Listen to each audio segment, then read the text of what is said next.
Up until about last night, it was saying that there was an 80% chance of it raining this morning and then an 80% chance of it raining tonight. But the 80% chance of it raining this morning, the rain went up north, and the chance of it raining tonight went up to 100%. And so right now it's pretty good. I was watching the Weather Channel thing and the clouds on the Weather Channel, and it went completely north of us. And so as of right now, we haven't gotten any rain, but it is supposed to rain tonight. The two calves that were sick that I had penned up in the sick pen, they yesterday I was looking at one of them. I got a boy in there and a girl, and the boy's the one that got sick first. He's the one that got sick as I was bringing him home from the sale barn. They got dragged through a whole bunch of water, you know, because when it rains a lot, right? When it rains a lot, there's water on the road, and so when you drive through the water, it like splashes up everywhere. And so that's what I mean by I was dragging my trailer through the rain, and the animals got soaked. And when I brought them home, I had one animal that looked like he was pretty severely sick. Not only did he get dragged through the rain, but he also when I got home, it was also still raining, and so he got rained on again. And so I think that's what got him sick ultimately. Maybe he was starting to get sick at the sale barn, and when I did that, you know, he got even more sick. But as of right now, he's doing good. I let them both out, and I checked them on. I checked on them both this morning, made sure they were doing okay, and he is doing absolutely okay. And so I let him out, and I let the other one out too, and they're all doing good. So right now, everything's going good. It's supposed to rain pretty hard tonight. I'll have to keep an eye out for that. Well, it's not supposed to rain real hard. It's supposed to just be a, you know, I've always said that 1 inch of rain a week, 1 inch a week is about average, right? You know, I've said that, I don't know for how long now. I've said that for months. I must have said that for a year now. I mean, 1 inch of rain a week is about the average, right? 3 to 4 inches of rain a month is about the average. From what I have seen, I've practically lived here my whole life. You know, I've been in this area my whole life.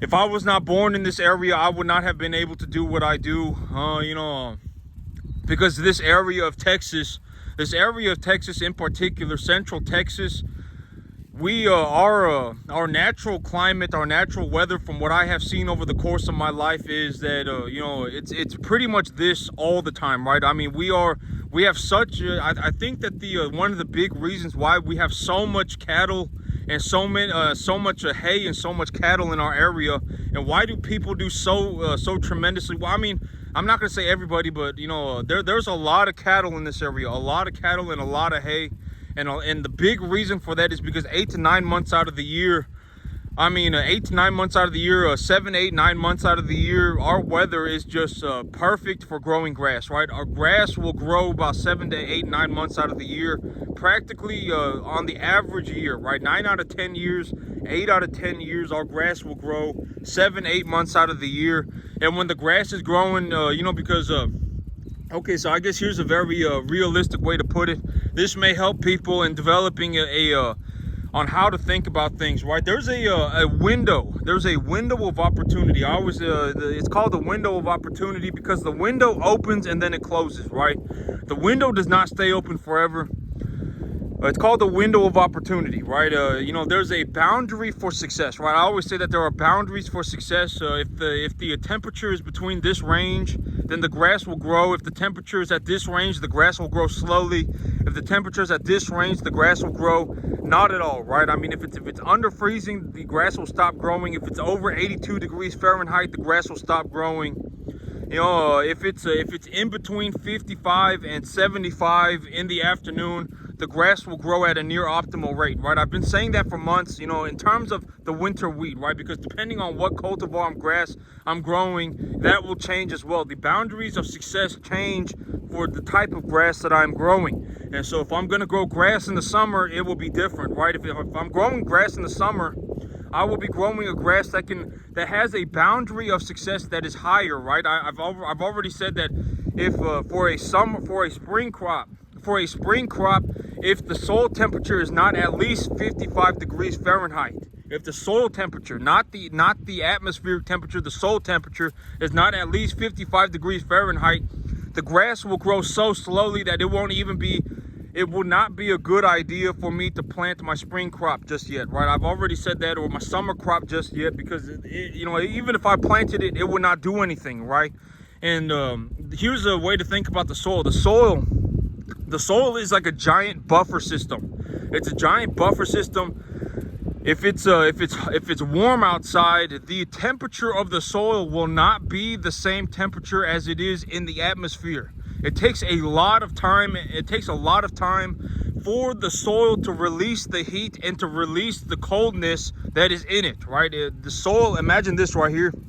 This soil goes down like thousands of feet, right? I don't even know how far, I don't even know how far I would have to go before, you know, I got to not soil, right?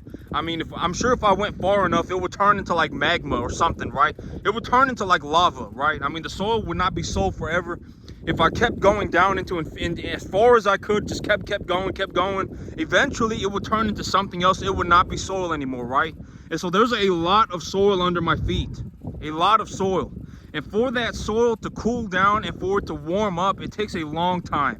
It takes a long time. And so if I'm going to anticipate, like if I want my soil to be 55 degrees Fahrenheit and it's 70 degrees, and it's been let's say it's been 40 degrees outside for like the last 2 months, right? It's been 40 degrees outside for the last 2 months, and I need the soil to be at a minimum of 55. Realistically, I would like it to have it closer to 60, right?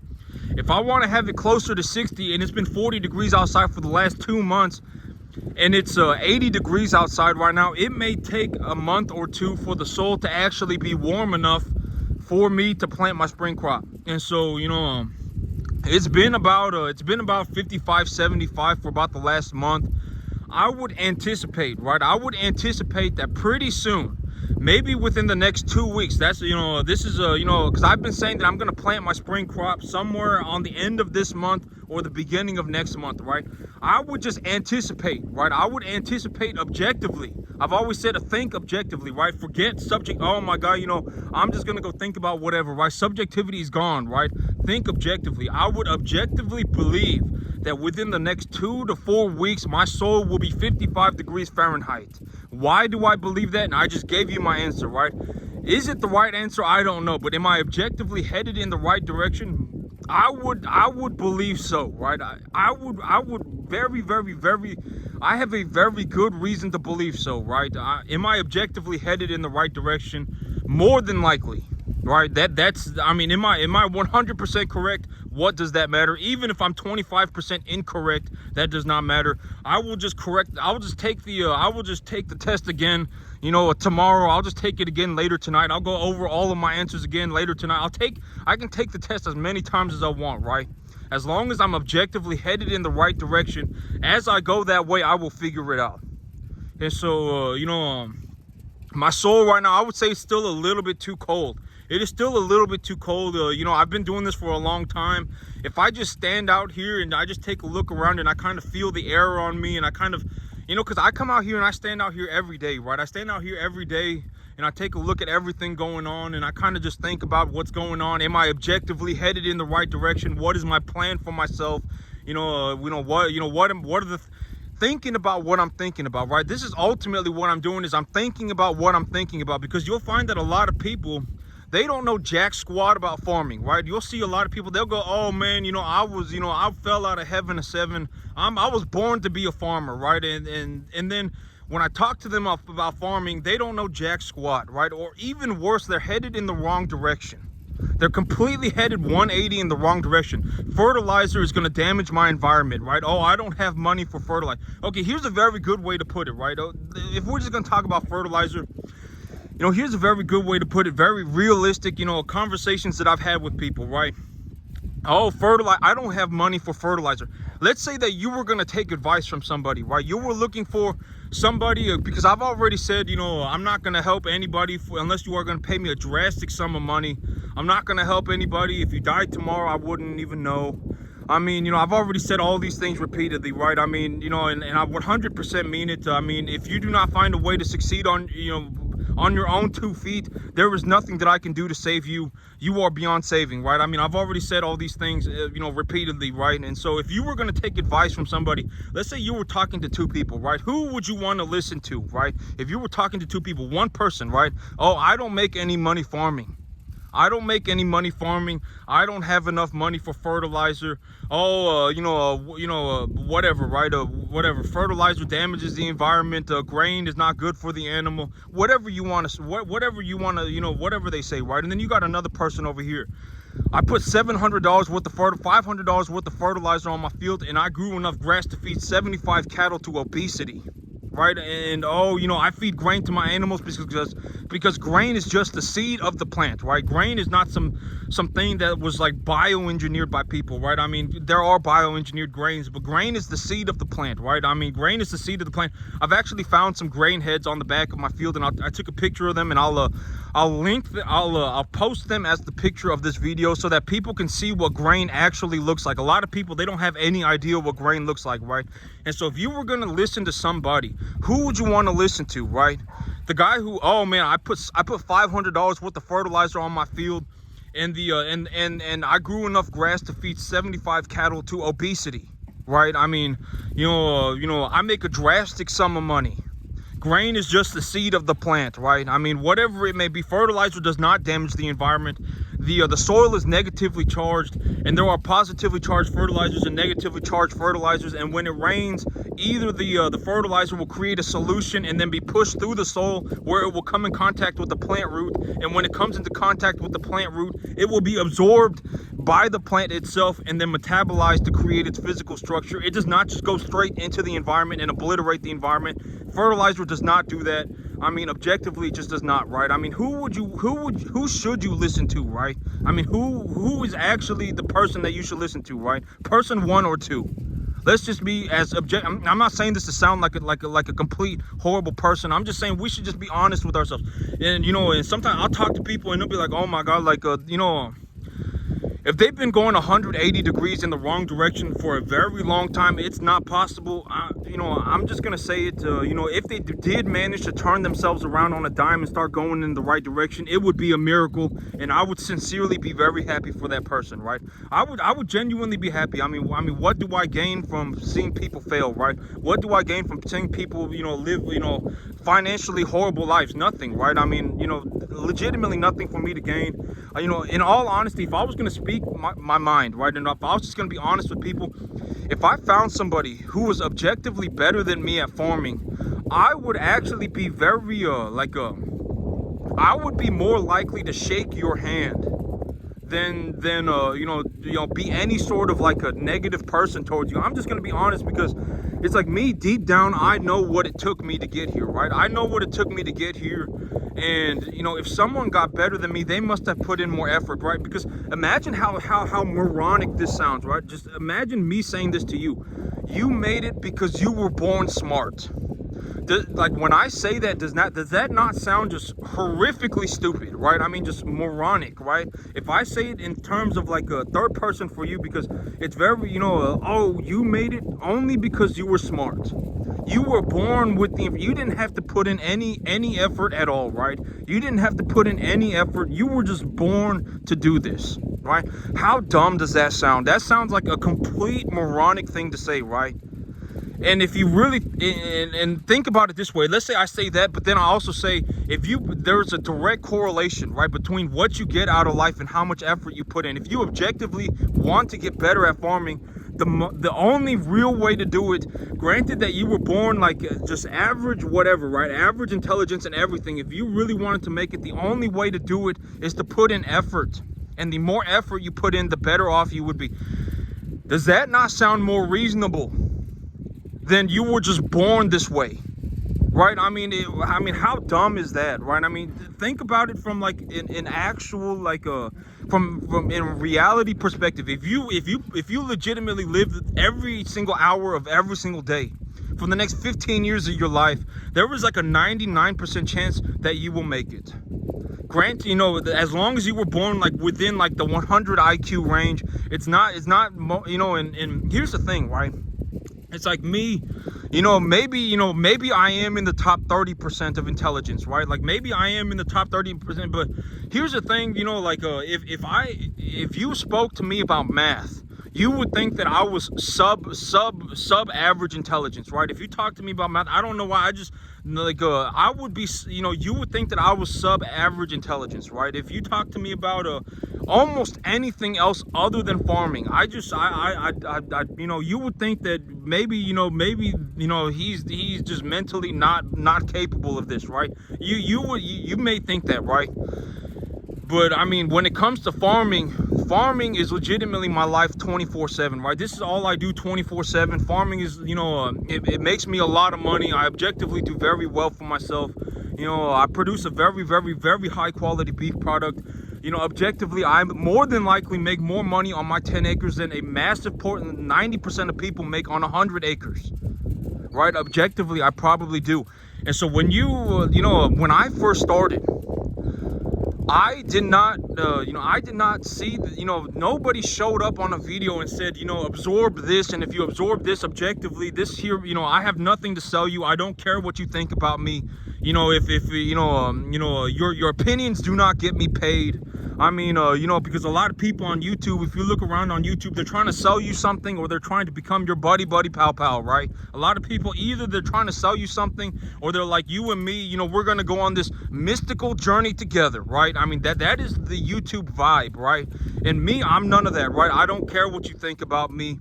I objectively make a boatload of money running cattle. And then if you look at what I'm doing and you just absorb what's going on around me, just know that what you are absorbing, I am looking to be as objectively sincere and honest to you as I can, right? I mean, me, I don't make any money on YouTube. I don't have anything to sell you. Your opinions do not get me paid. If you died tomorrow, I would not even know. All right. But this here makes a lot of money. I may be tenfolding, 5 to 10-folding the amount of money that I put into my farm on a monthly basis. Honestly, sincerely, that is what this looks like, right? And so that's what I mean by absorb what is going on. Because if you want to be a farmer, or if you want to be anything, right? Let's say you want to be a carpenter, you want to be a blacksmith, you want to be an electrician, you want to be a chef, whatever, anything that is skill-based. You want to be a basketball player, you want to be a soccer player. You should look at the people who are doing the best. Look at the people who are doing extraordinarily well, because there is a reason that they are doing extraordinarily well, and they are the ones that have actually made it. And so if you take, I'm not trying to sound like a horrible person, right? I'm just looking to be as sincere and as honest as I can. If you go and you talk to somebody, and when you talk to them, what they tell you is, I don't make any money. Number one, I don't make any money farming. Farming is my la land adventure, and whatever, right? If that's what they tell you, and then you talk to another guy or another person, and that second person is saying, I put about $500 a month into my farm, and I make like $4,000 or $5,000, right? Net profit, right? Net profit. That's about how much money I bring home from the $500 investment. You should look to be with person number two. And that's what I mean by rich rubs off, right? I'm not trying to sound like a jerk. I'm not looking to sound like a dick or whatever it may be. I'm not looking to be that person. I'm just going to be as honest as I can, because the more people that you can get slam packed with number two, the better. Maybe what I've said, right? The enlightenment is like a candle. It's like a fire from a candle, right? It's like fire from a candle, and you can spread the light to as many candles as you want, right? And so you should look to be with number two, because the light from number two can spread all over the place, right? I mean, it can spread to everybody, right? And so you should look to be with number two, right? At the end, ultimately you should, because if a whole bunch of people go and slam with number one, that's not good, right? Oh, our life is a la land journey. I didn't make it because the world is not fair, right? If that's the light that gets spread, that's not objectively, that is not good, and there's legitimately nothing to gain, right? But tonight it's supposed to start raining. And on Saturday I was gonna look to take cattle to market, and I don't know if I'll be able to pull a trailer back here. But this is one of the animals that are going. These are actually two of the animals that are going to market. And when I take a look at them right now, I would say they're gonna hit the scale at about 700. They're gonna hit the scale at about 700, and I should be but I'm gonna have to see. I may have to take them next week. I'll have to see if it's too muddy back here, because I gotta drive my trailer through the field to get my animals on the trailer, right? And so you know, I need to get these animals to market. They're about 700 pounds, but whether I take them this week or next week or in 2 weeks, it don't really matter to me, right? Because I got enough grass back here. You know, I got enough grass back here. I could legitimately double the number of animals on my field, and they would not be able to eat all of it. I mean, at this point, you know, I could raise 75 cattle on my field, and they would not be able to eat all of the grass. And so, I mean, yep. I mean, if I keep them for a week or 2 more, it's not that big of a deal, right? But yeah, I'm gonna have to see what I'm gonna do. It's supposed to rain. I was looking to take these animals to market this weekend. I'll have to see. But that's it for me today, YouTube. Y'all have a good one.